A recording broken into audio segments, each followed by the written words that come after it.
Merci Madame la Présidente. Ce rapport est une nouvelle attaque contre les pays de l'Union qui veulent rester souverains et maîtres de leur destin. Ainsi, la Pologne et la Hongrie, qui non seulement ne reçoivent aucune aide de la part de l'Union européenne alors que ces pays accueillent des millions de réfugiés ukrainiens, mais qui n'obtiennent pas non plus le versement des fonds du plan de relance européen auquel ils ont droit.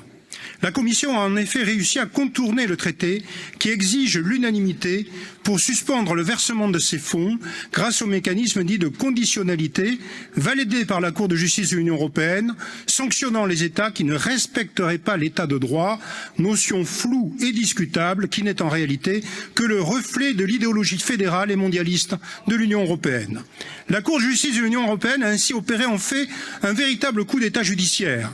Et ceci est à rapprocher des conclusions de la conférence sur l'avenir de l'Europe, où le président français a invité à aller vers des décisions prises non plus à l'unanimité des États membres, mais à la majorité qualifiée, ce qui permettrait d'imposer aux États récalcitrants la même idéologie que nous combattons.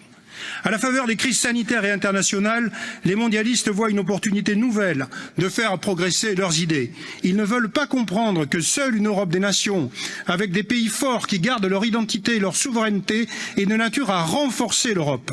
En voulant diluer les peuples et les nations dans un ensemble informe et sans âme, c'est à terme l'effacement de l'Europe qu'il en résultera, et cela, nous n'en voulons pas. Je vous remercie.